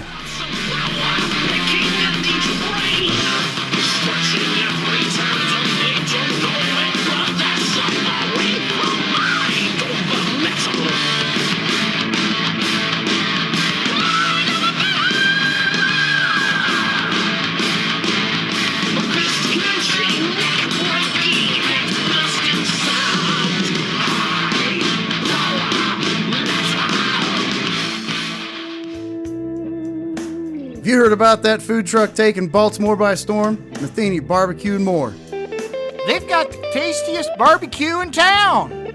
I love their unique sandwich names like the Crunchy Caucasian, the Spicy Southern, or my favorite, the Hungry Human. Owner Joe Matheny says he puts a lot of love into every sandwich he sells. Only the freshest bodies. I mean, meat. It's sold at Matheny Barbecue and more. Fire truck on the corner of Bloody Rare Parkway and Cannibal Lane 7 days a goddamn week. It's been a while since I heard that. Eat That my was meat, funny. you fucking cunt. Eat my meat, you Got fucking Dan Steinlicht, fucking you, Chris, and fucking Crazy Mike Lanham. Crazy Mike was so good in that. Right? So ridiculous. So funny. Well, very good. We are in Mayhem. We're all eating some Fokin' Nuts peanut butter here, getting psyched up for some Hellcoming. But we got a little bit of music. We just played some Raven, Mind Over Metal, and then the commercial we did. Funny commercial we did, of course, for Matheny Barbecue. So that's good stuff. Good shit. Good shit. And Chris, you said you had a Mayhem story for us tonight. You guys both, I asked you both, and y'all don't think I We don't have, and I recall it, All so- So I'm going to tell this story. It won't go that fast, but... So it was me and a couple friends. We're riding back from Cropsey, this town, I don't know, like 15 miles away from where I grew up at. Fucking Probably cruising at down a the road. library or something. Yeah, that's what we were doing. We're just ripping down the road, and he's got this like convertible, tops down, and we're ripping down the road, drinking beer, mind you. No. Yeah, drinking beer, mind you. And There's a shocker. end up fucking like he's doing like fucking 85, 90 miles an hour, and we're cruising. End up passing a cop. And Nice. as soon as we get around the fucking cop, the cop obviously flips his fucking lights on, right? Obviously. So we pull over, blah, blah. The cop literally walks up and he's like, what the hell do you call that? It's, dude driving's just straight up like, what? Like looked at him like, what? What do you mean? Wow. Like, what did I do wrong? He's like, what the fuck? So obviously you could tell that there's alcohol in the car because there's a cooler full of beer sitting in between the passenger's legs and open beer cans in it and everything else like that. And now this is a while ago. I was young as shit, so it isn't like this has just happened this weekend or nothing like that. Right. Like, no, not at all. I mean, it could have. I mean, But you didn't get pulled over. No. No. But it's, yeah, the passenger, there's a cooler and it's got beer and open empty cans in it and everything like that. So obviously, and he gives the cop gives the driver the roadside fucking sobriety test. Right. And he's like, yeah, who else in here has been drinking? I was like, I've been drinking. And he's like, how many have you had? I was like, I've had like 3 or 4 since about 2 o'clock. And this is like 6 o'clock in the evening and shit. He's like, He gave me the finger like swipe test. He's like, okay, he didn't take dude to jail or nothing. He took the passenger to jail because he was underage and the beer was between his legs. Oh, damn. Dude. And now, mind you, I had been drinking all damn day. I should not have been driving either. But he's like, you drive. Get this fucking car off the fucking road. Yeah, you drive? Yeah, dude. Also, Wow. Dude that owned the car, he's riding with. So, I drive the car back home. And then we get there, and I'm like, hey, I need to borrow somebody's car to go get out of jail because I can't have that fucking car on the road. We got a friend in jail. We got to go bail out. So I borrowed a car. Drove all the way to Pontiac from Fairbury, fucking bailed dude out of jail, fucking drove that car around the rest of the night. And that was a dumb, fun night. Damn. That's pretty but fucking yeah, get crazy. pulled, Literally, we're rolling up on this car, though, like doing like 90 miles an hour. I'm like, oh, that's a cop, dude. He's like, no. It's like, I'm like, yep, that's a cop. The fact, wow, it's so fucked up. Oh, yeah. That's good, though. That's good. I don't recall that one, so I think that's a fresh story. So that's good. Right on. All right, well, we got Hellcoming round 3, guys. Definitely pumped up for this. Exclusively brought to you by Foca Nuts. Eat the whole jar. They sent in some samples. We've been trying this shit. CK, you said you are very, very picky about your peanut butter, but you tried. Which kind did you get? It's the white chocolate. Nice. And you liked it? It's awesome. I love it. Yeah, it's really good stuff. I've got a sample here. As you can hear by me talking with it in my mouth. I got this Nuts About Monster Cookies, and this motherfucker shit's tight. Yeah, I got Nuts About Cookies and Cream. It's fucking amazing. Joey, which one did you get? I'm chomping on some Nuts About cookie dough. Good stuff? Yeah, for sure. Yeah, you could totally eat the whole jar of this stuff very easily. It's good on sandwiches, too. I like the crunchy. They have plain, if, these flavors aren't your thing. But you can go to Foca Nuts, Fokken nuts.com, and order some and support these guys. They're really awesome. I'm going to make some fucking stuffed French toast with this shit. Oh, I bet it would be amazing. Yeah. It's great on ice cream. I've been putting it on ice cream. If somebody has like an issue, like their fucking dog's gotten tired of the same old peanut butter, they should try this out. Oh my God. That dog's going to be like, I will lick everything. Yeah, it's really, really good. And the plain and the crunchy are just literally peanuts and salt. So there's no like additives in it. The other flavored stuff has some of that because of the added stuff to it, but it's just so good. Delicious. South Dakota Bees company. Nuts. That's so funny. I love Bees Nuts. Yeah, it's good stuff. But yeah, they're in South Dakota and a family-run business, so really, really cool that they're sponsoring the Hellcoming contest. And speaking of Hellcoming, we came up with 32 serial killers, crazy motherfuckers, right? And we paired them up into 16 tag teams, guys. We're now 3rd week into this. Down to 8 killers. They are. And Chris and Joey, you guys were eliminated in the first 2 weeks. So CK, it's down to me and you. There we go. So we're going to see what happens here. And I am playing for Chris of Flowery Branch, Georgia. And CK, who did you say that you're playing with this week? Jello Nihilus from Hollywood, California. You mean Nihilus Jello? Nihilus Jello. I wonder if he was smart and changed the spelling of his name instead of going by Nihilus Jelly. Right? Yeah. Green Jello had to change their name. They're like, yeah, we'll go to Green Jelly. Yeah, right. And he's like, well, I'd rather just spell it different and keep Jello. Fuck you. There you go. Well, just like when that band Green was Green Jelly. Yeah. But the originally Green Jello had to change it. Yeah. Right. Yeah, that may be why he did it like that. That's pretty smart. Anyway, so you're playing for Nihilus Jello. I'm playing for Chris from Flowery Branch, Georgia. And good luck to both of the guys. CK and I will be battling it out here. And this week we've got a 2 tag team matches. We got in the first match, who do we got going up against each other, Chris? We got Lizzie Borden and Dylan Roof going up against old H.H. Holmes and Willem Devin Howell. Wow, the Connecticut serial killer. That should be good. And Joey, what about in the second match? Your dog. My dog. Pee Wee Gaskins and Charles Whitman. And they're going up against fucking Master Blaster. Oh, yeah. Joe Matheny and Jennifer San Marcos. Joe Matheny and Jennifer San Marcos really need to win this whole thing. That's just a great combination. Yeah. It is, right. So the way we do this is based on the temperature it is right now outside in Hayworth, Illinois, where we're recording this. If it's an even number, if it's an odd number, the first tag team in each of those matches would win. If it's an even number, then it'd be the second team's winning. So, Chris, right now, what is the temperature here? Fuck, hold on. Uh-oh. This fucking guy. 54 degrees. 54 degrees. It's fucking cold in this bitch. It is pretty cold in this bitch. So not in here, but I mean, no, outside it is definitely cold. So even numbers. So it's an even number. So that means the. Let's see here. I've got it all figured out. Holy shit! It's an even number, right? You said 54. Okay. If it's an even number, the winners of the match are the H.H. Holmes and William Devon Howell, and Joe Matheny and Jennifer San Marco. So those are the two that win.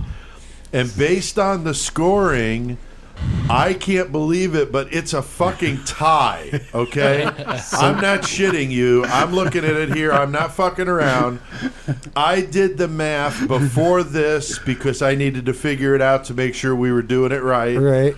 So I figured it out if it was an odd number or an even number. If it was an odd number, I would have won. CK would have been eliminated, and Chris from Flowery Branch, Georgia would have won. If it was an even number, the way it was scored is I had 8 points and CK have 8 points, so it's a tie. So, since we were already going to do an extra week of this, it'll now be to decide the winner. It actually worked out as good as it could have because the guys are still alive. We both have Chris and Jello get round 2. Nyla's Jello, both of you guys are tied.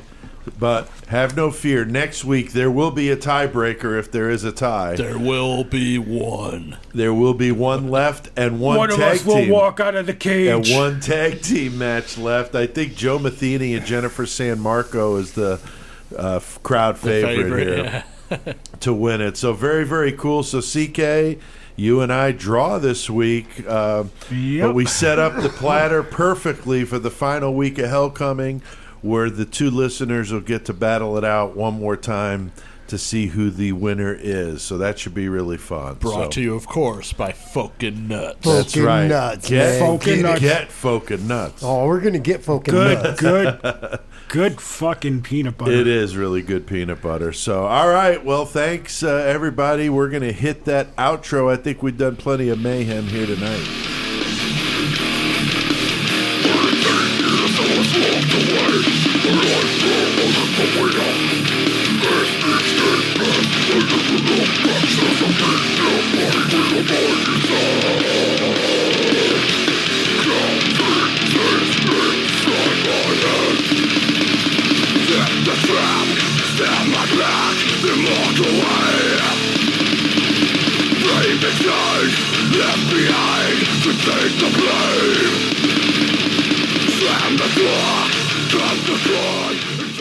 Wow, fucking brutal, man. Dying Dying Fetus is always Dying been Fetus, shit, man. Chris? They rule. Yeah, they're fucking killer, man. Couple subjected to the beating. Yeah, Couple of John Gallagher's. That's fucking hilarious. Very cool. Well, I think we did a good show tonight. Of course, that was Dying Fetus, subjected to a beating. That's fucking wicked. We had some good bumper music tonight, though. Raven, 6 Feet Under, and Dying Fetus. Big thanks again to Tex for coming on the show. Yeah, that was all cool. Awesome having Tex talking about. Talking some Attica. He knows what he's talking about too. I need to tell he wants. He can tell he wants to get into it. He's like, but I can't. Yeah, there were certain things he had to hold back, like procedures and stuff like that. But which is very understandable. You don't want that shit out. I mean, it's fucking undeniable the insight that he brings that we wouldn't touch on because he talks from that. Oh yeah, I mean, he worked death row in fucking Texas, man. Both men and women. I mean, he's seen some shit, so that's good stuff. All right. I forgot to tell you real quick. Yeah. My buddy Joe lives in Florida. He works in the jail cell. Oh, that's right. Yeah, that's funny. He's electrician for Palm Beach County, or I forget what county. Nice. Jail. That's hilarious. I forgot all about that. Working in a jail. Another tie to the jail. That's awesome. Yep. CK, who does your intro music? The one and only Chrysix. Fuck yeah. And Chris, Murder Metal Mayhem intro. All 12 getting her done. Yeah. And then Joey, that's 666 fucking 6 music by who?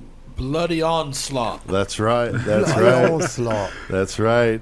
Thanks to Fokin Nuts for being the sponsor of Hellcoming. Go to their website and order some today. FokinNuts.com. Eat the whole fucking jar. It's I am amazing. eating the whole fucking jar. Dude, amazing. for real, like I think Shit just is like so. I had to put it away, man. I'm for like, oh my real. god. Don't miss the last week of the contest next week where we decide the winner. It's amazing. We're in a dead tie at the end of this thing, so that's really good.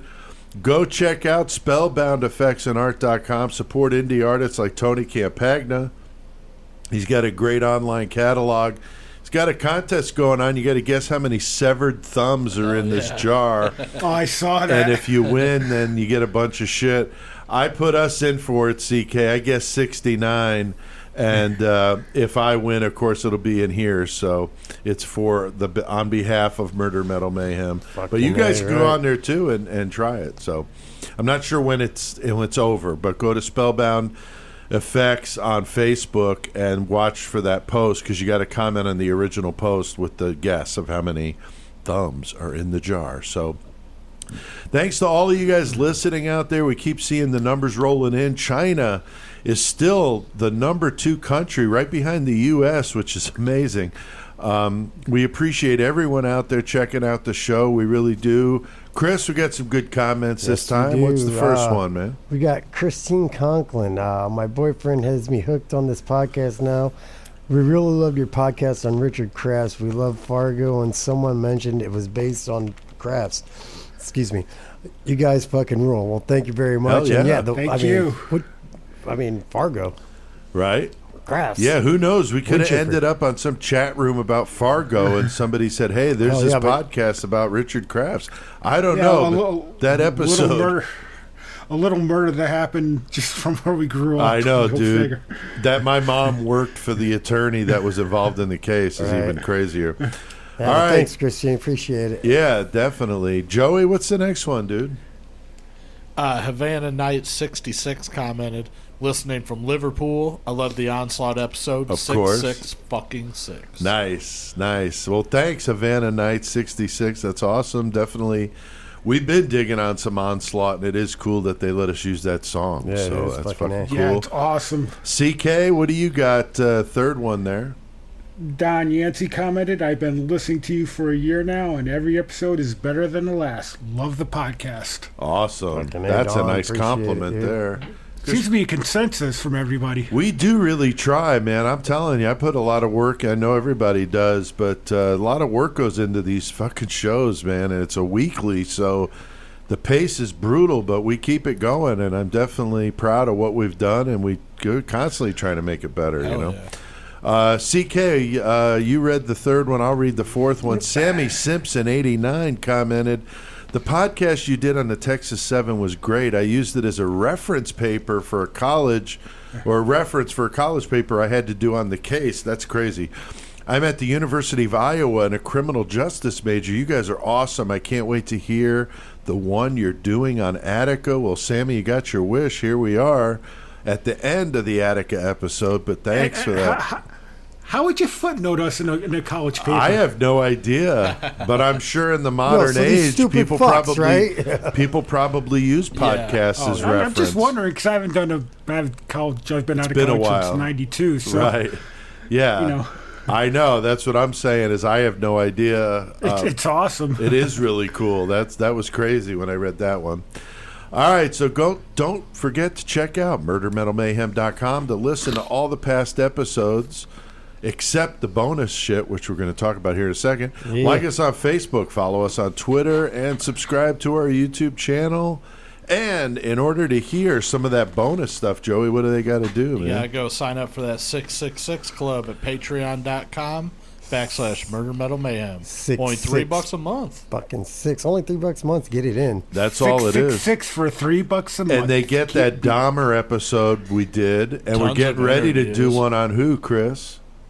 Who's our next bonus Screen Patreon? door. episode? Ramirez. Screen Screen door Yeah, intruder. Ramirez. It caught me off guard for a second, dude. I was like, wait, what? Right? We're gonna Or as I like to Ramirez. call him. we're gonna refer Joe to him as Dirt's screen mom. door intruder, like more than anybody ever has. And people are going to be like, what the fuck are you guys talking about? It's just because we saw it one day and it was so stupid. It's stuck. I just think it's hilarious. Let's get some T-shirts made. Screen Door Intruder says. That'd be hilarious. That would be funny.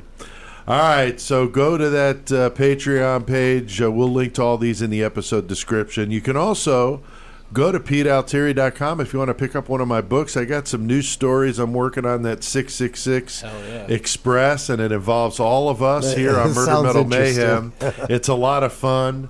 It's about 4 metalheads on a train that promises to go 666 miles an hour and get from Dallas to Denver in an hour, and they win tickets. They get on the train, and they're all psyched. It's red. It says 666 Express down the side, and they go in there, and they're hanging out, and everybody's like party-like atmosphere, and then the door closes, and it goes through some little changes there. So I'm sure it does. I can't wait. We're going to do an audio of that story, and what we talked about doing is having each of you guys read your parts. I know, that sounds like cool as shit. That's going to be really fun. So that'll be good, and that'll be a crazy one to put together, but that'll be great.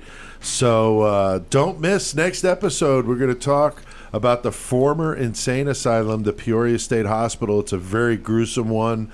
A lot of sad stories about that place, haunted stuff. And I was there. I walked that place. I wrote a lot about it, done a lot of research, and I'm definitely ready to do it. So that'll be a good one next week. It'll be fun. Kicking off October with scary, crazy shit. We got some good ones, Joey, right? So fuck yeah. Got the the murderer from The Exorcist, the doctor. The doctor that was in the movie, He actually played killed the doctor somebody. In the movie. He was an actual murderer. Dude. So that'll be a good one we're doing. And we're doing Yuba County 5, which is a great story, crazy one. Really creepy shit. And we're doing some HOI stuff because of your show coming up. So it's going to be some good stuff, and recording the Richard Ramirez episode for our Patreon members. So that'll be awesome. Now, we can't let him go without hearing another karaoke song. I did this one for Attica. So hope you guys dig it and crank it up. And until next time, keep one foot in the gutter. And keep your fists in the air yelling, Attica! Attica! Attica!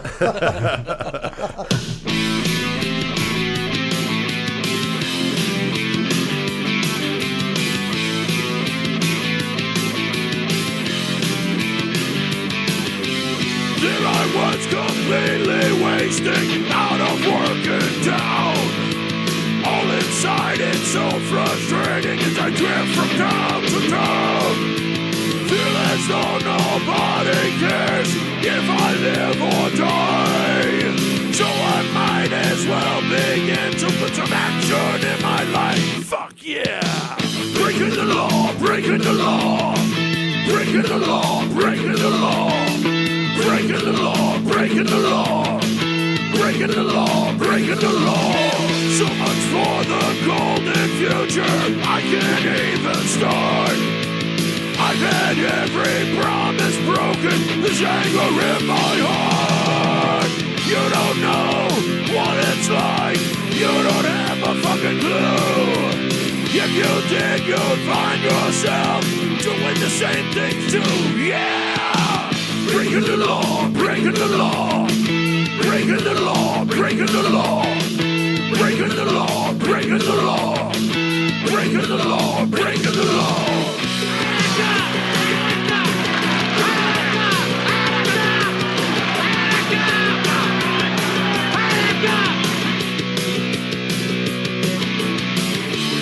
You don't know what it's like.